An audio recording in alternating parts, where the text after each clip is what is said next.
Ay nakasaad na kailangan ay may isang komisyon na mangangasiwa at siguruhin na may titingin upang mapansin ang ating sektor ng mga nakatatanda. Bago tayo magpatuloy, huwag kalimutang mag-subscribe sa aking channel.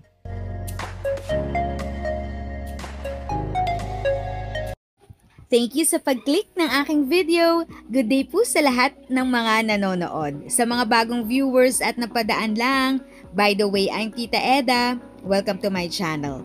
Ang channel na maghahatid sa iyo ng dagdag kaalaman tungkol sa government services, bagong mga balita at informative videos na galing sa legit na resources. Mag-subscribe na para updated ka. Ay nakasaad na kailangan ay may isang komisyon na mangangasiwa upang mapansin ang ating sektor ng mga nakatatanda. Kung titingnan po natin, tayo po ay an aging population. Meron po tayong 12.5 Filipinos who are senior citizens. So tandaan po natin, tayo po ay nagkakaroon ng aging population. So sa mandato po ng komisyon, nakasaad po doon, kailangan na magkaroon tayo ng mga polisiya upang pangalagaan kung ano ang ating karapatan bilang isang senior, ano kaya ang mga pribilehiyo natin. At hindi lang po doon nagtatapos ang trabaho ng komisyon. Kasama po doon ang sinasabi nating implementasyon ng ating programa. So nung tayo po ay naupo at nahirang bilang OIC, na mga ngasiwa po, caretaker po ng komisyon, meron po tayong 4 na strategic priorities. At ito po ay gusto ko pong i-explain sa inyo. Una po, ang health and well-being. Kung papansinin po natin, ang pinakauna, ang na priority sa buhay ng isang nakatatanda ay ang kanyang health and wellness. Palagi po yan. Kahit saan tayo pumunta, makikita po natin na ang inaalala ng isang senior ay ang kanyang kalusugan, ang kanyang pangangatawan. Kaya nga po ba, di ba, palagi nating nasasabi, ang maintenance medications habang ikaw ay nagkakaedad ay lumalaki din ang iyong gastusin. Health and well-being, napakahalaga po habang tayo ay nagkakaedad para po yang makina ang ating katawan ng makina ng isang sasakyan. Ito ay gamit na, ito ay magkakaproblema din. Kahit nasabihin pa natin na tayo ay inaalagaan natin ang ating kalusugan, meron pa rin tayong tinatawag na magkakaproblema tayo. Pangalawa po, kung titingnan natin ay ang ating tinatawag na economic security. Pag sinabi niyo pong economic security, sabi ko nga ang pinaka-ehemplo ko po nito ay para tayong gusto nating may madukot sa ating mga sariling bulsa at nang paglumapit ang ating mga apo o ang ating mga kabataan ay meron tayong maiabot sa kanila.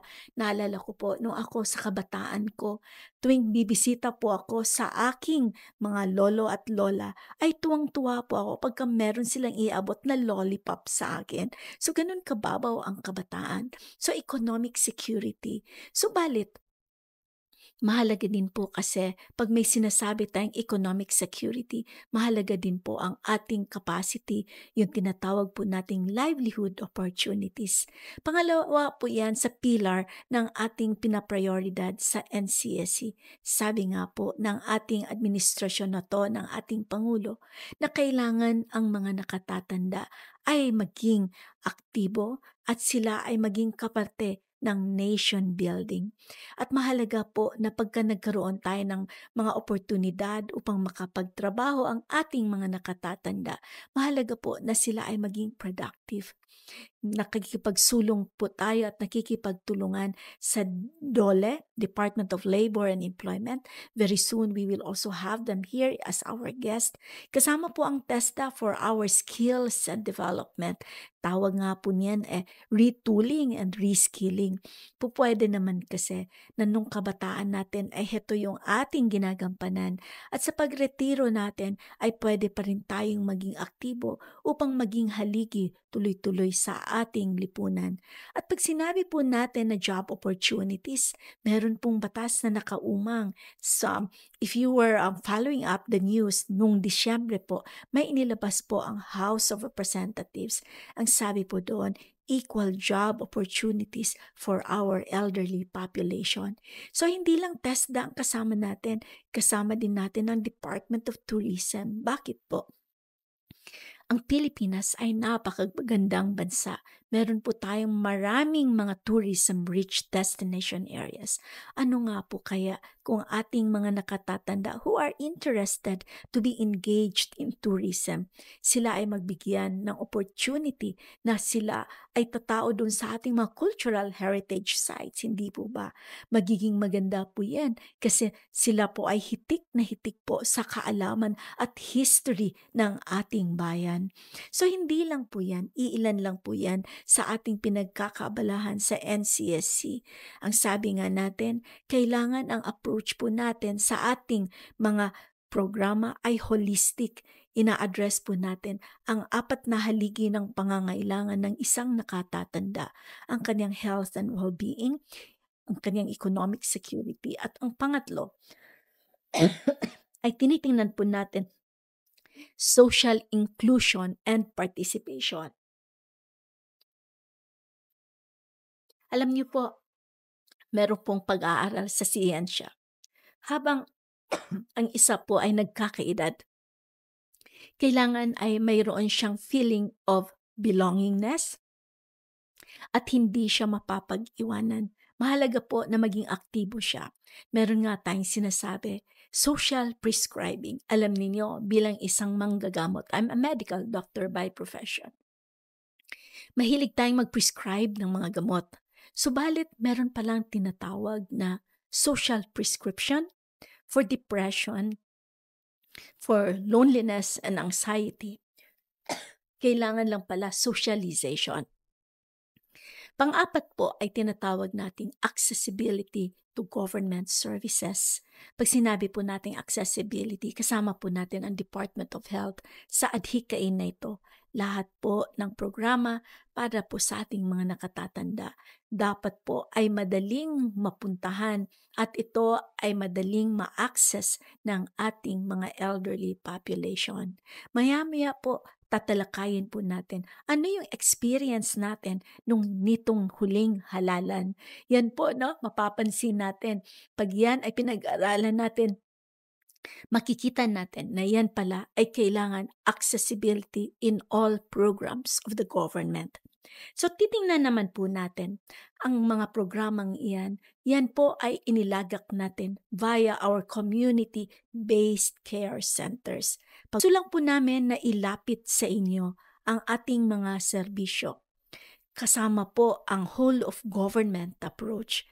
Pag sinabi po nating whole of government approach, sinasabi po natin na bawat departamento ng gobyerno, heto man ay pangkalusugan, pangkabuhayan, siyensya para sa research po, kasama po talaga yan dahil dapat po ay data-driven po tayo. Lahat po ng programa na yan, gusto natin maiabot, maialay sa bawat senior sa buong Pilipinas. Siyempre po, hindi naman kaagad-agad biglaan na lahat yan sa iisang lugar lang. Subalit, dahan-dahan po, sa pamamagitan ng patuloy na pag-aasikaso ng komisyon para po sa inyong pangangailangan, we believe na kaya po naming iparating sa bawat isa sa inyo ang programa ng ating national government.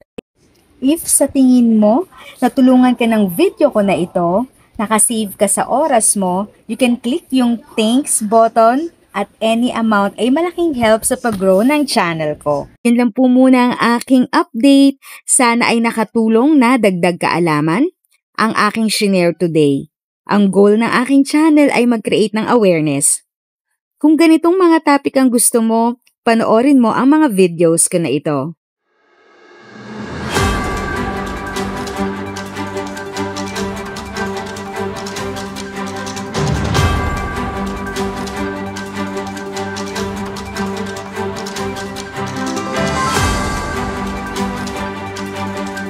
Thanks for watching! Kung may kapamilya, kaibigan o kakilala sa tingin mo ay magiging interesado sa video, please share or tag sila sa comment section.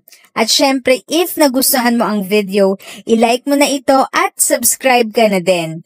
As always, feel free to write your questions, comments, and opinions respectfully. And continue to be a blessing and stay safe.